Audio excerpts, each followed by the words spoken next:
Assalamualaikum warahmatullahi wabarakatuh. Selamat sore pemirsa sekalian yang berbahagia. Jumpa kembali dengan kami. Pada kesempatan kali ini kita akan membahas yang sedang hot topic. Salah satunya adalah krisis yang melanda Sri Lanka. Oleh karena itu, bahasan kali ini adalah ya masih berkaitan dengan topik kita secara umum, yaitu masalah pertanian. Kaitannya ya. Jadi Sri Lanka, berita-berita terakhir itu menunjukkan apa ya, masyarakat menyerbu istana, kemudian presiden maupun PM-nya juga sudah mengundurkan diri. Nah, ini dipicu oleh beberapa masalah. Jadi yang menjadi pertanyaan, Sri Lanka atau negara ini ternyata kita bingung juga ya, ternyata bisa bangkrut itu. Ya, yang bangkrut tidak hanya perusahaan atau apa, tetapi juga suatu negara gitu.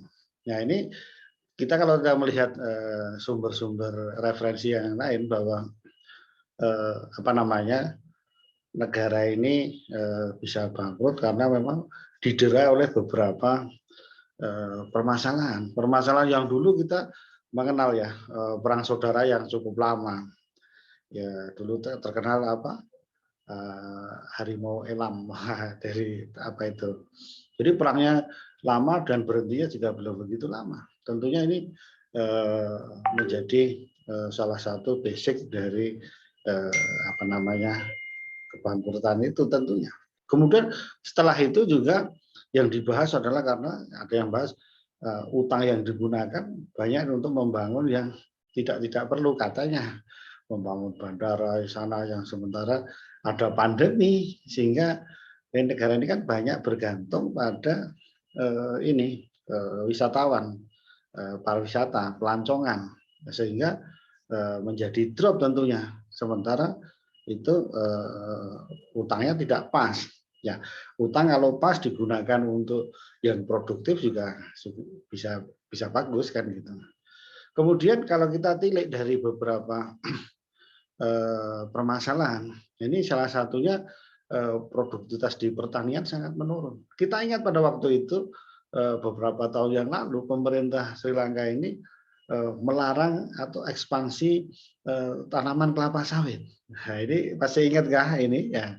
Jadi kelapa sawit mau jadikan hutan lagi, digantikan yang lain karena dianggap itu adalah apa ya, dianggap merusak lingkungan dan sebagainya.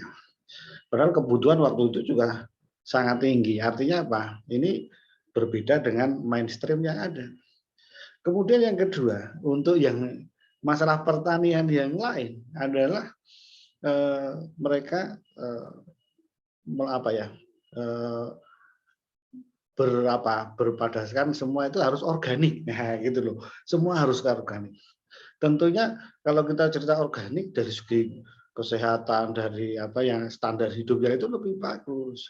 Tetapi biasanya kalau inputnya kurang, produktivitas juga akan kurang. Ya, artinya produktivitas bahan pangan menjadi kurang. Nah, kemudian ekspor jadi dalam negeri aja kan kurang. Ya, inilah yang menjadi apa ya, permasalahan. Nah, dalam kaitan ini Sri Lanka termasuk yang penghasil teh ini yang terkenal. Sehingga ini menjadi permasalahan produktivitas. Nah, jadi kita itu mau milih produktivitas tinggi dengan input yang tinggi, atau memang mencari yang apa ya, yang bagus, yang apa itu dengan kan kita selalu berasosiasi kalau ini organik bagus, tapi produksinya rendah, tapi harganya tinggi. Nah, makanya kita juga harus memprioritaskan mana. Kalau memang kebutuhannya masih perut, masih apa ya, produktivitas dulu.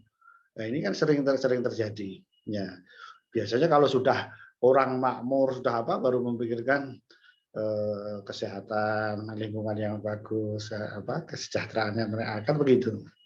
Ini yang kita bahas bahwa kapan kita harus menerapkan benar-benar yang kritis di masalah organik atau non organik, karena pupuk kimia waktu katanya ini juga dilarang kan gitu. Inilah menyebabkan yang produktivitas tinggi itu rendah itu tadi. Ini menyebabkan gagal bayar hutang ya kan gitu. Sehingga ini krisisnya energi minyaknya kurang untuk bayar, kemudian apa namanya orang yang di luar negeri suruh mengirim duitnya kan begitu. Ini yang kajian kita ini menjadi pelajaran bagi kita bahwa sesuatu itu harus dipikirkan untuk kebutuhan yang mendesak dulu, bagaimana sesuai konteksnya masing-masing. Apakah kita memilih yang organik atau yang belum organik 100% tapi produktivitasnya tinggi. Jadi ini pelajaran menarik dari kejadian yang ada di Sri Lanka. Mudah-mudahan ini bisa memberikan gambaran kita di dunia pertanian kita. Terima kasih pemirsa, mudah-mudahan bermanfaat bagi kita semua. Assalamualaikum warahmatullahi wabarakatuh.